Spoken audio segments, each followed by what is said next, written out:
말씀에 이런 말씀이 있어요. 예수께서 대답하여 이르시되 28절 그들이 묻되 우리가 어떻게 하여야 하나님의 일을 하오리이까? 예수께서 대답하셔 하나님께서 보내신 일을 믿는 것이 하나님의 일이니라. 마태복음 14장 한 곳 더 봅니다. 마태복음 14장 22절. 마태복음 14장 22절에서 33절까지.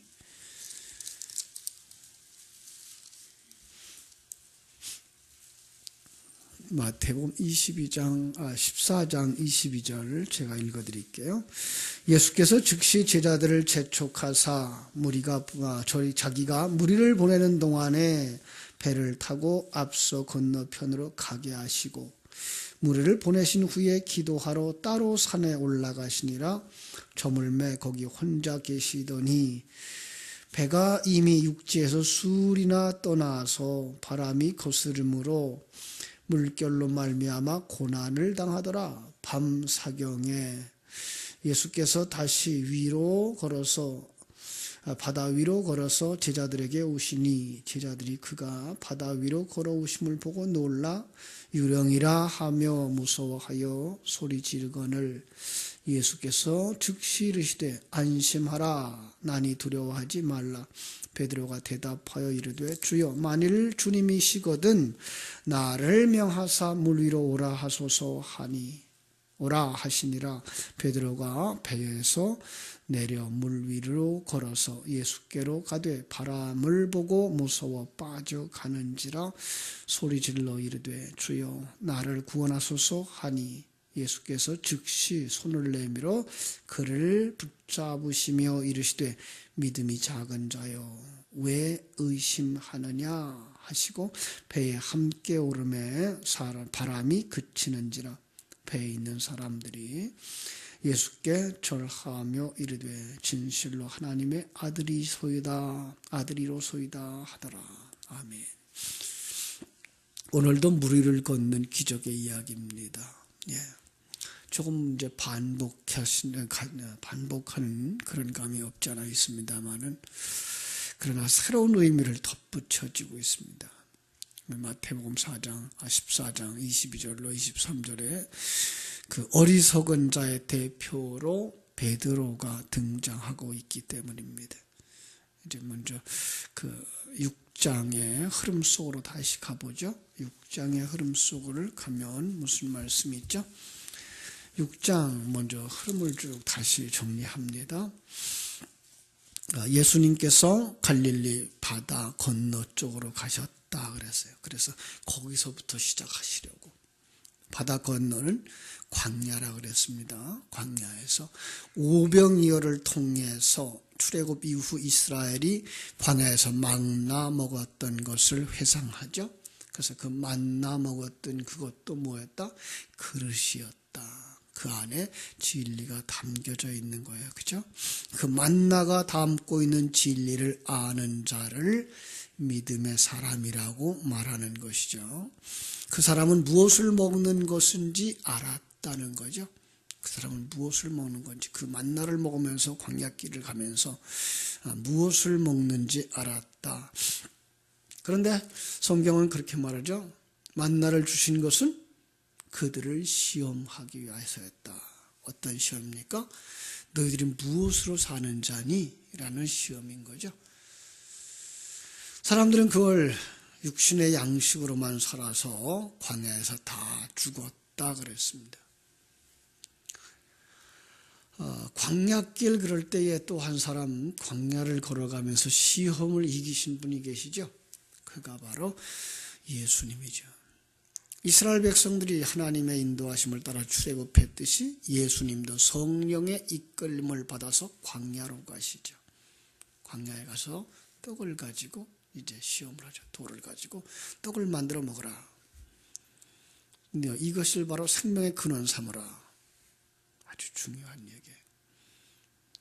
그때 예수님께서 뭐라고 말합니까? 사람이 떡으로만 사는 것이 아니요 하나님의 입으로 나오는 모든 말씀으로 살 것이니라. 우리의 생명의 근원은 예수 그리스도다라는 얘기를 하는 거죠. 하나님의 입으로 나오는 모든 말씀, 그것이 예수 그리스도입니다. 그것이 예수 그리스도의 살이고 피입니다. 그래서 성찬에 참여하는 자들은 항상 우리가 예수의 피와 살을 먹었다를 넘어서서 우리는 생명과 진리의 말씀으로 채우고 사는구나, 이거 가지고 살아야 된다고 말씀을 했습니다. 예수님만 그 시험에 합격하죠. 우리는 옛사람들은 다 거기서 실격을 하죠. 그렇습니다. 그래서 이 세상 속에 나오는 양식으로 관한 시험을 당할 때 육에 속한 자들의 모습은 다 실패자로 나와요. 오병이어 사건에서 빌립도 역시 실패자로 나오는 거죠. 그런데 거기 성공자로 나오는 사람들은 누구예요? 예수 안에 있는 자들, 예수, 작은 예수만 그 문제의 해답을 아는 자들이에요. 그래서 예수 안에 있는 자들만 구원받는 거예요. 그것이 바로 작은 예수들이기 때문에 그렇습니다. 그렇죠? 이 진리와 생명의 말씀을 삶의 원동력으로 삼고 세상 것을 삶의 원동력으로 살지 않는다. 그래서 예수님은 40일 동안 금식한 자라라고 말하는 거예요. 금식에 대한 개념도 우리는 그냥 무조건 밥 안 먹는 거, 이 개념이 아니라 내가 삶의 능력을 어디서 얻는가? 세상 것으로 얻지 않겠다가 금식이고 하나님 것으로만 얻겠습니다가 금식인 것입니다. 그렇습니다. 그래서 예수님은 40일 동안 금식당을 하시죠. 이 40일 펼쳐놓으면 그것이 바로 성도의 일생. 성도는 일생토록 항상 시험을 당하는 거예요. 어떤 시험? 너는 뭘로 사니? 너는 세상 것으로 사니? 하나님의 것으로 사니? 세상 것을 힘을 삼아 살고 세상 것을 생명으로 삼아 사니? 하나님의 것을 힘으로 삼고 하나님의 것을 생명으로 삼아 사니? 예. 이 시험을 40년 동안 우리 일생토록 당하는 거예요. 그럼 우리는 일생토록 세상 것이 아닙니다. 나는 세상 것으로 힘 삼아 살지 않겠습니다라는 고백이 금식인 거예요. 그래서 예수님이 40일 동안 금식하시는 거예요. 그게 완전한 자예요. 뿐만 아니라 예수님은 진리와 생명의 말씀으로 40일 동안 사시는 거예요. 오늘 성도들은 거듭난 그때부터 뭘로 살아요? 진리와 생명의 말씀으로 사는 거예요. 그게 우리 속에 와서 항상 풍성해야 되죠. 그래서 우리는 여호와의 말씀을 주야로 묵상하는 자가 되어져야 되는 것이고, 그리고 쉬지 않고 기도하는 자가 되어져야 하는 것입니다. 거기에까지 이제 이르러서 보셔야만 되는 거예요. 그러나 이스라엘 백성들 광야에서 다 죽었어요. 이 말 다시 말하면 그 광야 생활토록 우리는 옛사람이 죽어가는 과정이 있다라는 얘기를 하는 거고요. 그런데 거기서 다 죽은 게 아니라 광야에서 태어난 자들이 가나안에 들어가는 거예요. 광야에서 뭘로 태어나요? 진리와 생명의 말씀으로 태어난 자들, 새 사람들이 다 가나안에 들어가는 그런 그림입니다. 예. 광야에서 그들이 들어온 그 만나는 뭐였어요? 하늘나라 생명이었고 하늘나라 양식이었어요. 그것이 바로 예수 그리스도가 내 안에 들어오시는 그런 사건인 거죠. 그때 새 사람이 완성되어져요. 뭘로 완성되어져요? 천국으로 완성되어져요. 자, 이제 제가 지금 요즘 와서 말을 섞고 있죠. 하나님의 사람으로 완성된다는 말과 천국으로 완성되는 말을 좀 섞어 쓰고 있습니다. 같은 개념이기 때문에 그렇습니다. 왜냐하면 천국에 가면 하나님의 사람들이 천국이에요. 하나님의 아들들이 천국이에요. 그런 개념을 우리가 하나씩 펼쳐나가시면 더 풍성해질 줄 압니다. 자, 본문의 현장으로 가보면요. 어떤 사람들이 오죠? 요한복음 6장에 예수님을 찾아오는 사람들은 어떤 사람이에요? 표적을 본 사람들이다 그랬습니다. 표적을 본 사람들, 오해한 사람들이죠. 그릇만 보고 오는 자들, 예수님이 행하시고 있는 그 행위만 보는 자들. 자, 오늘날도 이런 사람들이 많아요. 예. 그래서 예수님이 이 땅에 오셔서 병든 자 치료했으니까 우리도 병든 자 치료해야 된다. 예수님이 오셔서 전도했으니까 우리도 전도해야 된다. 예수님이 죽은 자 살렸으니까 우리도 죽은 자 살릴 수 있다. 이렇게 생각하는 것, 그건 뭐예요? 그건 그릇만 보는 자들이에요. 그 속에 담겨진 진리를 보지 못하고 그릇만 보는 자들. 그걸 갖다가 유대인이라고 말하고, 그걸 갖다가 이제 세상 사람이라고 말하는 거죠. 그들은 세상의 눈을 그냥 가지고 있는 자들. 성경 속 글 내용의 글씨만 보는 자들. 그래서 그런 사람은 어떤 메시아를 바라봐요? 보이는 메시아. 그래서 그들은 이스라엘의 회복을 지금도 기다리고 있어요. 세대주의자들이 또 그렇게 보죠. 이스라엘이 이 땅에서 회복되어질 거야 라고 생각을 하고 있어요. 왜? 성경에 이스라엘이라는 말을 그냥 이 땅의 이스라엘로 보기 때문에. 하나님의 백성이 이스라엘인데 그 사실까지 넘겨보지 못하고 그냥 이스라엘, 그러니까 유대 땅에 있는 사람들, 이것만 보고 있는 사람들은 그걸 이제 글자만 보는 거죠. 그리고 그걸 뭘로 삼아요? 나의 지상의 힘으로 삼고 나를 돕는 자로 삼는 거예요. 세상의 빵으로 힘으로 출세로 성공 주는 다윗 왕국을 재건시킬 메시아를 기다리는 자예요. 오늘날 많은 사람들도 예수님을 나로 하여금 이 땅에서 성공하게 해주는 사람, 이 땅에서 내게 평안함을 주는 사람, 이렇게 보는, 그릇만 보는 사람들이에요.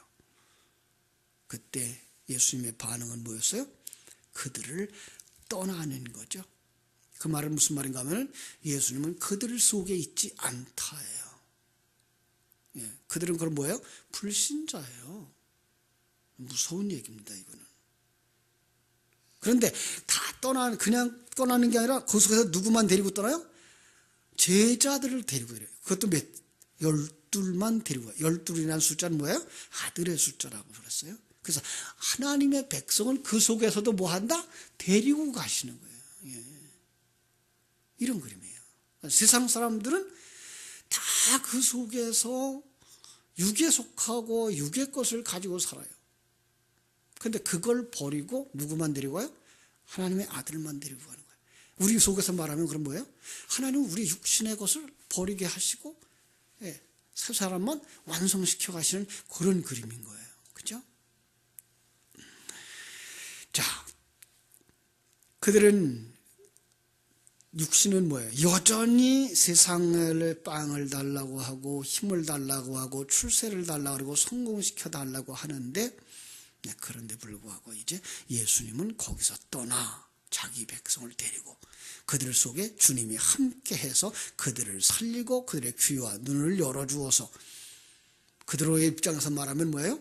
예수님을 영접한 자가 되어지고 하나님이 아들이 되어지는데 그걸 누가 만드는 거예요? 하나님이 만들어가는 과정인 거예요. 그래서 오해하지 마셔야 돼요. 6장 34절에 이런 말씀이 있어요. 그들이 이르되 주여 이 떡을 항상 우리에게 주소서 그래요. 예수님을 따라온 그들이 또 얘기를 할 때 예수님이 33절에서 하나님의 떡은 하늘에서 내려 세상에 생명을 주는 것이니라 그랬더니 그들이 그거 우리에게도 주세요 이래요. 그럼 그들이 믿음이 있었다는 얘기로 보시면 안 돼요. 자, 성경을 볼 때요, 성경이 이게 영적인 내용이 있는 건지 육적인 내용이 있는 건지를 볼 수 있는 눈들이 있어야 돼요. 그걸 갖다 성경을 맥락으로 보라 이렇게 얘기를 하는 거예요. 그들은 어떻게 돼요? 뭐라 그랬어요? 36절. 그러나 내가 너희에게 이르기를 너희는 나를 보고도 믿지 아니하는 자들이다 이렇게 말씀하시죠. 그들을 달라 그랬는데 예수님은 너희들은 아직 믿음이 없는 자들이야 라고 말하는 거예요. 요한복음 4장에도 그런 말씀이 있었어요. 그죠? 4장 15절에 가보면요. 수가성 여인과 사마리아 여인과 대화하는 예수님, 그때에 내가 주는 물은 한 번 마시면 뭐한다? 영원히 목마르지 아니하리라 그랬더니 이 여인이 그 물 내게 주세요. 내가 다시 물기를 주러 오지 않아도 되게. 그때의 그 사건은 그 물 내게도 주세요라고 하는 영생의 물을 달라고 요구한 것이 아니라 어떤 물? 세상에서 다시 여기 오지 않아서 되는 그런 내용. 네. 그 오해인 거예요. 그죠? 성경을 읽으면서 앞뒤의 문맥을 파악하지 아니하면 이런 오해들을 하는 거지. 야, 봐라, 여기서 그 사람들도 그 생명의 떡을 달라 그러지 않았느냐라고 오해를 하는 거죠. 그죠? 그런데 예수님이 요한복음 4장 26절에서는 그 메시아에 관한 얘기를 할 때 내가 그러다라고 말씀하시자 그 여인이 바뀌어지죠. 그죠? 그래서 그가 물동이를 내버려 두고 어디로 가요? 동네로 가죠. 이 그림이 38년 된 중풍병자를 고치면서 했던 말은 일어나서 내 침상을 들고 걸어가라 라는 말로다 보시면 돼요. 일어나라 뭐예요? 내가 너를 구원했다. 너는 세상에서 일어나. 세상에 속한 자가 아니야. 이건 누가 한 일이에요? 이건 주님이 하시는 일이에요. 뭘로 일으켜요? 어떤 때는 손을 잡아 일으키는 그림으로 되어 있고 어디서는 말씀으로 되어 있어요. 주님이 손을 잡아 일으키는 것, 그것은 곧 뭐예요? 말씀으로 일으키는 거예요. 그러니까 하나님의 사람이 거듭나는 건 뭘로 일어나요? 하나님의 말씀으로 거듭나는 거예요. 그러면 그때부터 이 사람은 뭐예요? 침상을 들고 걸어가야 돼요. 그게 뭐예요? 증거예요. 그러면 그는 뭐가 되는 거예요? 증인이 되는 거예요. 그가 누웠던 자리에서 자기가 어떤 상태였는데 지금 어떤 상태가 된 것을 보여주는 것. 그게 증거인 것이죠. 주님은 이렇게 요구하시죠. 그죠? 그래서 이 사마리아 수가성 여인도 물동이를 내버려 두고 뭐예요? 자기가 살던 땅으로 가서 나의 과거부터 지금까지를 다 아시는 그분이 메시아가 아니냐? 그를 통해서 일어났다. 내가 그 증인이다 라고 증거하는 것이죠.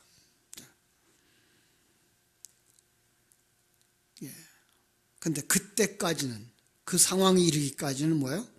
그들은 생명이 없는 자, 생명의 떡, 생수이신 예수 그리스도의 영이 그들 속에 들어가지 아니한 상태를 얘기하는 거예요. 그것이 지금 요한복음 우리가 읽었고 또 우리 마태복음 14장에서 읽었을 때에는 예수님이 그 배에 타지 아니한 때에 그들의 상태도 역시 똑같았다라는 그림을 그려주고 있는 것이 지금 베드로의 사건인 거예요.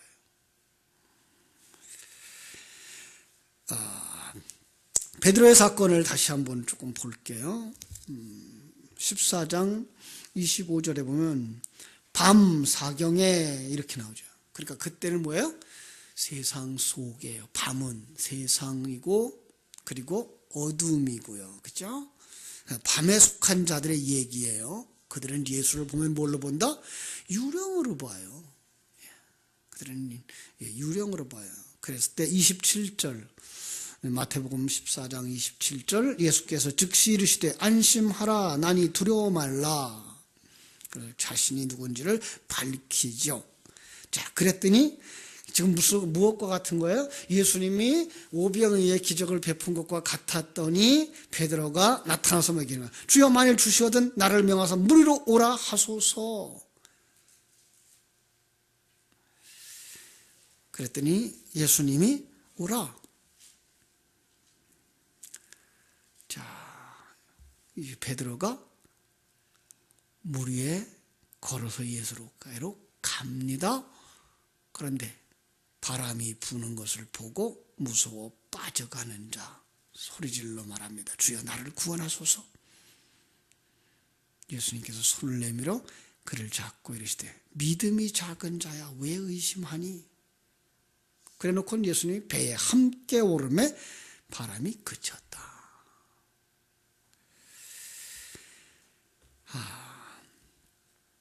이게 얘기 소개가 요한복음 6장 전체가 다 들어가 있는 거예요. 뭐 짧은 내용 속에. 잘 보시면은 아주 중요한 내용들이 여기 다 들어가 있어요. 오병이어의 사건, 물 위를 걷는 사건, 그리고 생명의 양식에 관하여 대해서 긴 설명을 하고 있는 내용이 이 그림 속에 다 들어가 있는 거예요.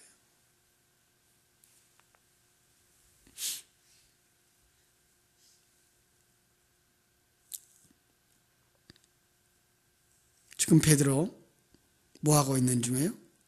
있는 힘을 다해서 노를 젓고 있어요. 자, 졸지 마세요. 방송실도. 근데 예수님이 힘도 안 들이고 걸어와. 베드로가 예수님, 선생님 힘 좀 빌려서 이 바다 위에 서기 원합니다. 이 세상에서 능한 자, 성공자 되게 해주세요. 그러면 다른 사람들이 나를 어떻게 보겠어요? 우러러 보겠죠? 그게 하나님의 영광 아닌가요? 이게가 종교인들이 가진 말이에요. 예. 그게 무슨 생각이에요? 세상 속에 속한 자의 생각이에요. 그래서 그 모습이 지금 베드로가 어디에 있는 거예요? 물 속에 있는 그림인 거예요. 예.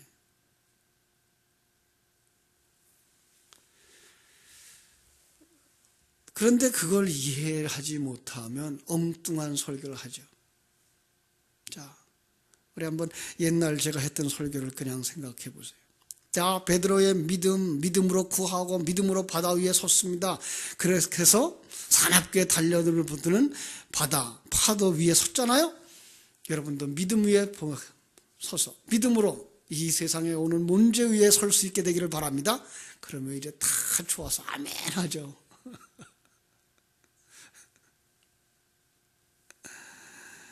예수님만 바라보세요. 그러면 문제 위에 설 수 있습니다. 왜 문제를 바라봅니까? 문제를 바라보니까 베드로가 물 속에 빠지지 않습니까? 여러분, 문제만 바라보면 문제 속에 들어갑니다. 그러면 사람들이 그냥 깜짝 놀라서 또 아멘 하죠. 이제.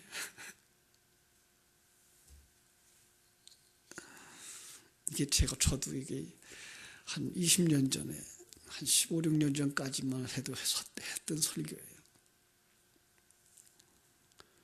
영적 시각으로 다시 한번 보고 나니까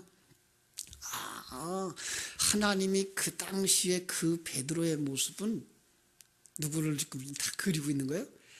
표적을 보고 예수님 앞에 와서 그거 내게도 주세요라고 요구하던 종교인들의 모습이었구나. 이게 보이는 거예요. 그걸 대신해서 얘기하고 있는 거구나.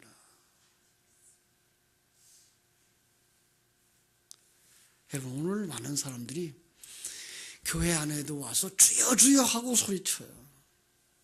주님이 뭐가 되길 원해요? 나의 힘이 되어주세요. 예. 나의 힘 되어주면 뭐 하겠다는 거예요? 이 세상에서 하나 해보겠다는 거죠. 이 세상에서 성공자 되어보겠다는 거죠. 이 세상에서 출세하겠다는 거죠. 이 세상을 평안 누리겠다는 거죠. 그거 하기 위해서 주님 내게 그거 주세요라고 요구하는 모습인 거예요. 그게 뭐 하는 거예요? 물속에 빠져있는 자의 모습인 거예요. 그런데 거기서 베드로 누구예요? 창세전에 택함받은 하나님의 백성. 그래서 손을 잡아 일으키면서, 그죠? 물속에서 건져내면서 이거 안전뱅이 일으키는 것과 똑같은 거예요. 예. 그러면서 뭐라 그래요? 믿음이 없는 자야.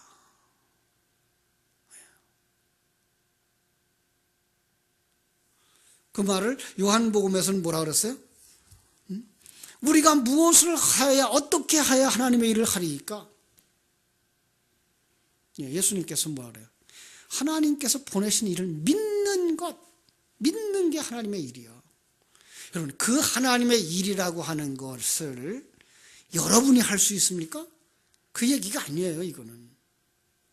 우리는 그렇게 생각하고 왔어요, 이제까지. 내가 하나님의 일을 한다라고 생각을 했어요. 그러면 그 내가 하나님의 일을 하면 그건 내가 하는 일이 되어지는 거죠. 내가 하는 일이 되어지면 그건 뭐예요? 내 일이에요.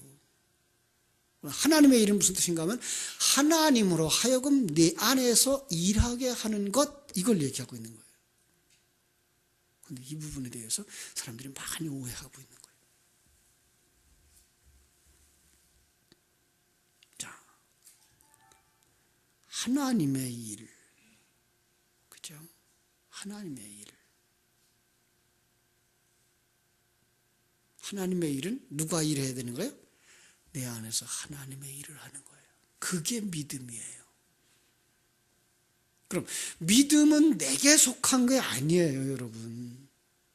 우리는 그런데 불구하고 이 세상 종교적이고 그 세상적인 개념 속에서 믿음을 누구의 걸로 생각해요? 내 거로 생각해서 내가 믿어야 된다고 생각하고 내가 열심을 내서 다가가는 걸 믿음이라고 생각하는데 로마서 1장 17절에서는 뭐라 그래요? 믿음으로 믿음에 이르게 하시나니. 그 첫 번째 믿음은 뭐예요? 하나님의 계획, 하나님의 생명이에요. 그래서 하나님의 생명이 여러분 속에 들어가서 하나님의 생명이 여러분 속에 들어간다는 말은 그가 주인 되어지고 그가 생명 되어져서 누구를 제해버리고 우리의 옛사람을 제해버리고 나서 그럼 우리의 주체가 누가 돼요? 하나님이 되시고 그분이 내 안에서 일하시는 것, 이게 하나님의 일인 거예요. 그리고 그것이 뭐예요? 그게 믿음인 거예요. 이거 잘 이해하셔야 돼요. 중요한 내용이에요. 정말 중요한 내용이에요. 근데 많은 사람들은 이 부분에 대한 이해가 약해서 하나님이 어떤 정보를 주면 내가 할 수 있어 라고 생각해요. 하나님이 어떤 능력을 조금만 보여주면 내가 할 거야. 그리고 난 이런 일을 했으니까 이거 내가 했어 라는 생각을 가지는 거예요. 이거는 아니에요. 이건 세상 사람들의 개념이고 종교의 개념이에요.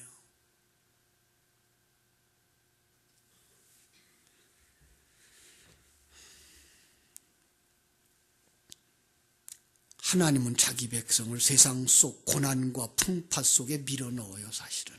자, 이 바다 위로 걸어가는 그 사건의 시발점은 누가 시켰다? 하나님이 시켜요. 그리고 하나님이 허락해요. 예. 태풍도 하나님이 허락해요. 고난도 하나님이 허락해요. 왜요? 그 바다 속에서 뭘 알라고? 그 돼지우리가에서 뭘 알라고? 아, 내가 얼마나 무능한지를 알라고. 근데 그것도 누구만 알아요? 하나님의 생명이 들어간 자만 그걸 알아요. 하나님의 생명이 들어간 자만 베드로처럼 주여 나를 도와주소서라고 외칠 수 있는 거예요. 그래서 고난을 당하면 성도들은 뭐예요? 아, 나 그 고난에서 구원받았어요. 그때 하나님을 깨달았어요. 그리고 돌아와. 그렇다고 모든 사람들이 고난 속에서 다 돌아와요? 아니잖아요. 어떤 사람은 교통사고 나고 나서 예수 앞에 돌아와서 하나님의 종이 돼. 어떤 사람, 그렇다고 해서 교통사고 난 사람들이 다 예수 믿어요? 아니잖아요. 이거예요. 고난에 다 빠져 있는 거예요. 다. 그런데 그 고난 속에서 누구만 거기서 주여 나를 도우소서라고 외쳐요? 하나님의 생명이 들어간 하나님의 백성만 외치는 거예요.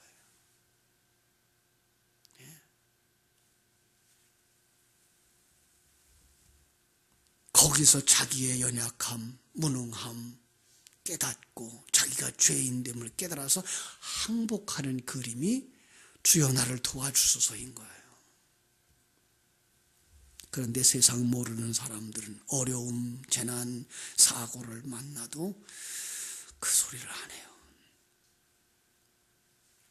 그럼 그렇게 하나님 앞에 항복할 수 있는 사람은 누구예요? 이미 하나님의 생명이 들어간 자다. 그래서 베드로와 함께 예수님이 뭐예요? 배에 오르는 그림이 그려진 거예요. 그럼 배 안에 누가 탄 거예요? 그때 예수님이 타니까 우리가 요한복음에서 살펴본 것처럼 6장 21절 배로 영접하니 배가 곧 그들이 가려던 땅에 이르렀다. 이건 뭐예요? 이 일로 말미암아 그가 구원이 완성되는 그림이다라고 말씀을 했습니다. 사랑하는 여러분, 우리는 어떤 사람이었는가 살펴야 되고요. 이제는 어떤 사람이에요? 예수 생명이 내 안에 들어오신 거예요. 그 사실을 아는 자, 우리 38절, 6장 38절부터 40절 읽고 오늘 마치겠습니다. 내가 하늘에서 내려온 것은 우리 안에 들어오신 거죠. 내 뜻을 행하려 함이 아니요 나를 보내신 이의 뜻을 행하려 함이니라. 예수님이 이 세상에 오셔서 예수로 산 게 아니라 예수 안에 누구로 살아요? 아버지 하나님으로 사는 거예요. 이것이 아버지 안에 내가 아버지 안에 하나님이 내 안의 삶인 거죠. 성도들도 여기까지 가셔야 돼요. 나를 보내신 이의 뜻은 내게 주신 자 중에 내가 하나도 잃어버리지 아니하고 마지막 날에 다시 살려는 이것이니라. 그럴 수밖에 없잖아요. 그분은 지금 어디 계시니까? 우리 안에 계시니까 하나도 안 놓치는 거예요. 그렇죠? 내 아버지의 뜻은 아들을 보고 믿는 자마다, 아들이 들어간 자마다 그 뭐예요? 영생을 얻는 이것이니 마지막 날에 내가 그를 다시 살리죠. 얼마나 쉬워요, 성경이. 그런데 이 진리를 못 가지고 나서 보면 이게 무슨 말씀이지? 저는 빵 주다가 말고 예수님 살 먹으라 그러고 피 마시라 그러고 또 그렇게 해야만 뭐 한다고요? 하나님의 일을 한다 그러고 그리고 하나도 잃어버리지 않는다 그러니까 이거는 한번 구원받은 사람들은 타락하지 않는다는 말인가? 요즘 중국에서는 그렇게 말하는 사람들은 이단으로 정죄하기로 했다네요. 말이 안 돼요. 하나님의 주권을 모르는 자들의 이야기예요. 그럼 우리는 아는 자라면 우리 속에 누가 있는 거예요? 예수 생명이 있는 거예요. 절대로 실패하지 않아요. 여러분 모두를 완성시켜서 마지막 날에 다시 살리는 하나님의 완전한 구원의 완성, 천국으로의 완성이 내 안에서 이루어진다고 하는 확신 가지고 하나님이 허락하신 삶의 현장에서 이제 뭐 해야 돼요? 침상을 들고 걸어가는 증인의 삶을 사는 여러분 되시기를 주님의 이름으로 축원합니다. 기도하겠습니다. 하나님 우리 아버지, 하나님의 크신 은혜와 사랑을 감사하옵고 감사합니다. 우리는 세상에 속한 자들, 저들과 조금도 다를 바가 없는 자들이었습니다. 그런데 예수님이 이렇게 우리 속에 파고 들어오셔서 생명의 양식이 되어주시고 우리의 선장이 되어주시니 우리는 결코 두려워하지 않습니다. 하나님이 내 안에서 옛사람을 무너뜨리고 부숴버리되 그것도 하나님이 완성시켜 주실 것을 믿는 까닭이며 내 안에 오신 새 생명은 하나님의 생명이라 결코 실패하지 아니할 것을 믿는 까닭에 아버지의 뜻을 깨닫고 아버지를 보고 믿는 자 되어져 영생 얻은 자가 되어졌고 이 영생의 마지막 천국으로 아들로 변화되어져 하나님의 나라가 되어질 줄을 믿습니다. 이 확실한 믿음이 더 굳세워지게 하시고 더 강하게 해주시옵시고 그래서 확실한 믿음의 증거를 가지고 세상 속에 나아가 증인의 삶을 살도록 역사해 주옵소서. 우리의 삶의 현장 속에서는 내가 얼마나 연약한 자인가를 깨달아 알게 하시는 하나님의 손길들이 있음을 저희들로 하여금 깨달아 알게 해 주시기를 원합니다. 주의 크고 놀라우신 사랑이 오늘 우리 속에서 완성되어지기를 간절히 소원하며 거룩하신 예수님의 이름으로 기도하옵나이다. 아멘.